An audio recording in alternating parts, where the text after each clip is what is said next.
राजस्थान में इन दिनों सियासी तापमान बढ़ा हुआ है। हाल ही में उदयपुर में कांग्रेस पार्टी का चिंतन शिविर संपन्न हुआ।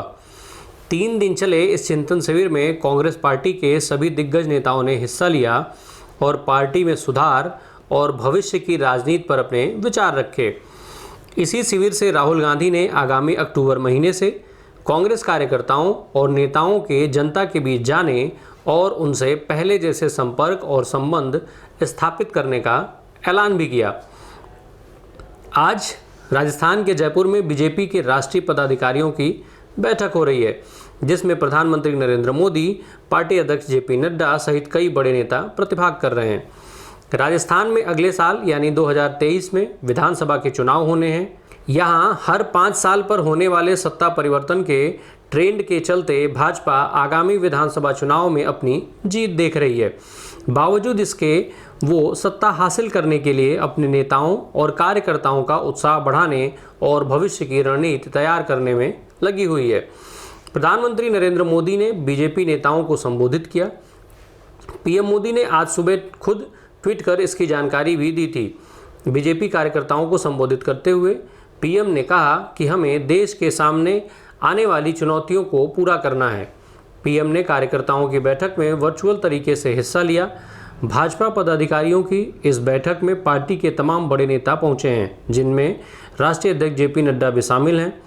नड्डा ने दीप प्रज्वलित कर इस बैठक की शुरुआत की।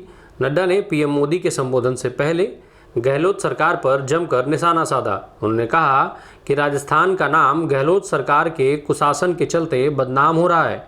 बीजेपी ऐसी सरकारों के काम को उजागर करेगी। राजस्थान में बीजेपी का कमल खिले, इसके लिए काम किया जाएगा। प्रधानमंत्री मोदी ने अपने संबोधन में कहा कि हम देख रहे हैं कि आज कुछ पार्टियों का इकोसिस्टम पूरी सख्ती से देश को मुख्य मुद्दों से भटकाने में लगा हुआ है। हमें कभी ऐसी पार्टियों के जाल में नहीं फंसना है। हमें कभी कोई शॉर्टकट नहीं लेना है। हमें देश हित से जुड़े जो भी बुनियादी विषय हैं, जो कोर इशू हैं, उन्हीं पर आगे बढ़ना है। इस दौरान पीएम मोदी ने कहा कि इस पार्टी के रूप और स्वरूप को जब हम देखते हैं तो गर्व तो होता ही है, लेकिन इसके निर्माण में खुद को खपाने वाले पार्टी के सभी लोगों को मैं नमन करता हूं। 21वीं सदी का समय भारत के लिए काफ़ी अहम है। दुनिया आज भारत को बहुत उम्मीदों से देख रही है।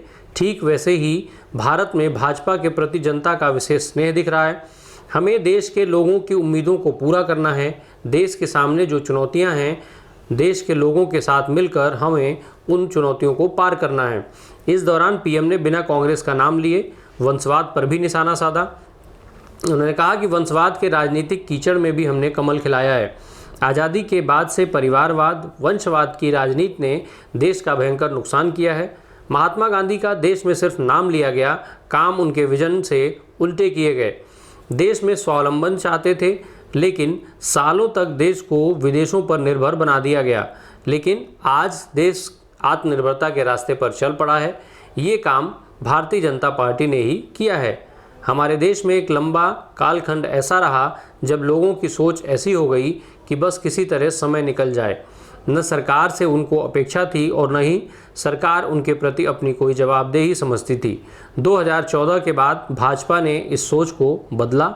उसने एक नए ट्रेंड की शुरुआत की। मैं देश के उज्जवल भविष्य को भली भांति देख रहा हूँ। साथ ही मुझे आत्मविश्वास से भरे हुए देश के युवाओं को देखकर न केवल प्रसन्नता होती है, बल्कि उनके कुछ कर गुजरने के हौसले के साथ आगे बढ़ती हुई बहन बेटियों को देखता हूं तो मेरे अंदर का आत्मविश्वास भी कई गुना बढ़ जाता है। साथ ही पीएम ने कहा कि देश की जनता की ये अपेक्षाएं हमारा दायित्व तो बहुत बढ़ा देती हैं। देश अपने लिए अगले 25 वर्षों के लक्ष्य तय कर रहा है। भाजपा के लिए भी ये समय है कि अगले 25 वर्षों के लक्ष्य को तय करने का, उनके लिए निरंतर काम करने का। हमारा दर्शन है पंडित दीनदयाल उपाध्याय का एकात्म मानववाद और अंत्योदय। आप भी सुनिए कि प्रधानमंत्री नरेंद्र मोदी ने क्या कहा। साथियों, सरकार पर, सरकार की व्यवस्थाओं पर, सरकार के डिलीवरी मैकेनिज्म पर किसी समय देश का जो भरोसा उठ गया था, 2014 के बाद जनता जनार्दन के आशीर्वाद से भाजपा सरकार उसे वापस लेकर आई है। आज गरीब से गरीब भी ये नहीं सोचता कि ये सरकारी योजना तो सिर्फ सिफारिश वालों के लिए है, जान पहचान वालों के लिए है, जो रुपये पैसे खर्च कर सकता है उनके लिए है। आज वो अपने आसपास लोगों को योजनाओं का लाभ मिलते देख रहा है। वो आज बहुत विश्वास से कहता है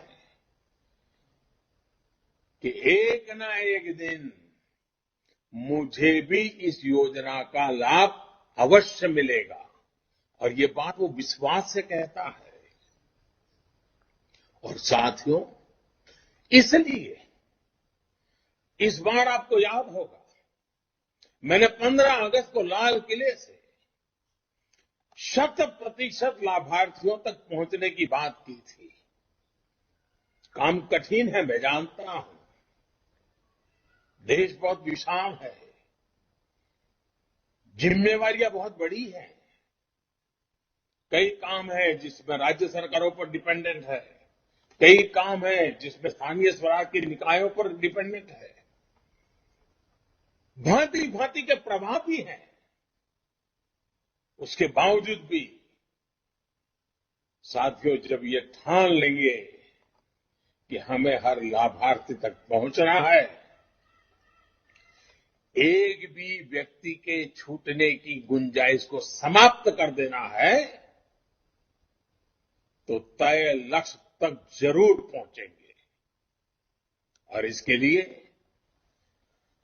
मैं लगातार एक बात सरकारी अधिकारियों से, अन्य राज्य सरकारों से करता रहता हूं, सैचुरेशन की बात करता हूं। सैचुरेशन का ये सिर्फ पूर्णता का एक आंकड़ा भर नहीं है, लेकिन जब हम सैचुरेशन की बात करते हैं, सैचुरेशन पर बल देते हैं, तो ये भेदभाव, भाई भतीजावाद, तुष्टीकरण, भ्रष्टाचार के चंगुल से देश को बाहर निकालने का माध्यम है। भारत के सामान्य नागरिक को सरकारी दफ्तरों के चक्कर से मुक्ति दिलाने का जो अभियान बीते 8 साल से देश में चल रहा है,